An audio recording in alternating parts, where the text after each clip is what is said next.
नीलकमल झील का रहस्य भाग 2। अनु और समय की भूल भुलैया गांव की लाइब्रेरी में जहां हर शाम बच्चे आकर कहानियां पढ़ते थे, वहां अब ज्ञानमणि से जुड़ी हर किताब में जादू चमकता था। एक दिन अनु को एक कोने में धूल से ढकी हुई किताब दिखी। उसका नाम था समय की भूल भुलैया, प्रवेश वर्जित। जैसे ही उसने उसे खोला, कमरे की हवा भारी हो गई, शब्दों से रोशनी फूटी और ज्ञानमणि जोर से चमकने लगी। तभी एक भंवर उठा और दोनों बच्चे किताब के पन्नों में समा गए। अनु और ध्रुव ने जब आंखें खोली तो वे एक पुराने पत्थर के महल के गलियारों में थे। दियों की रोशनी धीमी थी, दीवारों पर चित्र उकेरे थे, लेकिन किसी भी चित्र की आंखें उन्हें देख रही थी। ध्रुव डरते हुए बोला, हम वापस कैसे जाएंगे? तभी हवा से आवाज आई, तुम अब समय की भूल भुलैया में हो, यहां से लौटना आसान नहीं। एक घड़ी हवा में प्रकट हुई। उसका चेहरा गोल, कांटे नीले और आंखें मानवीय थी। मैं हूं कल घड़ी। तुमने जिस किताब को छुआ है वह समय की सील तोड़ चुकी है।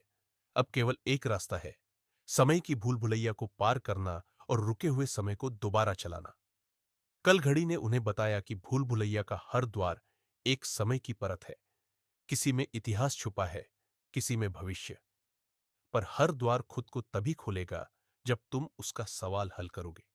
याद रखो, उत्तर किताबों में नहीं, तुम्हारे भीतर है। प्रथम द्वार। एक गुरुकुल अनु को एक यज्ञ होलिका के बीच में बैठाया गया। ब्राह्मण ने पूछा, ज्ञान का पहला नियम क्या है?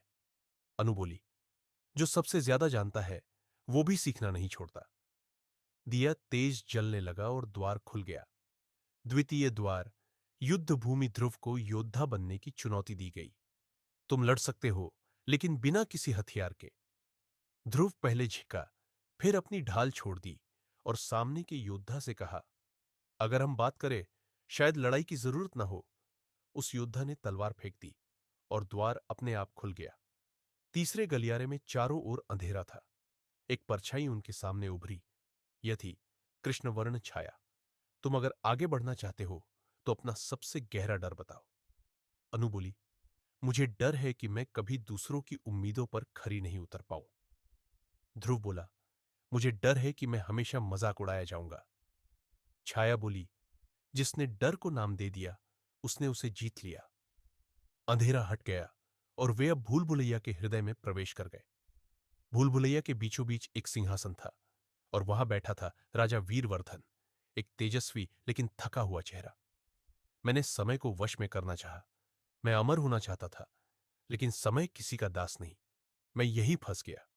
अनु ने कहा, आप बाहर जा सकते हैं, पर पहले आपको एक वादा करना होगा कि आप ज्ञान को राज करने के लिए नहीं, सेवा के लिए इस्तेमाल करेंगे।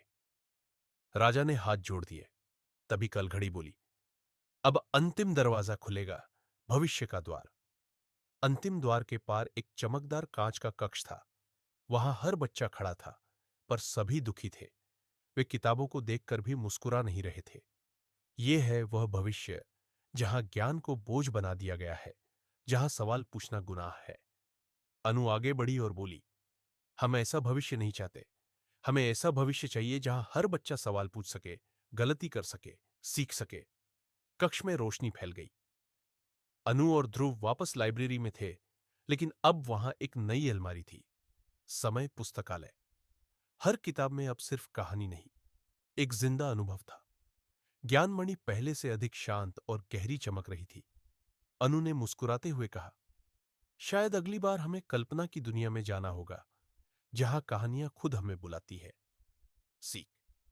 जब हम अपने डर को स्वीकारते हैं, जब हम सवाल पूछने की हिम्मत रखते हैं और जब हम ज्ञान का उपयोग दुनिया को बेहतर बनाने में करते हैं, तभी हम समय को भी जीत सकते हैं।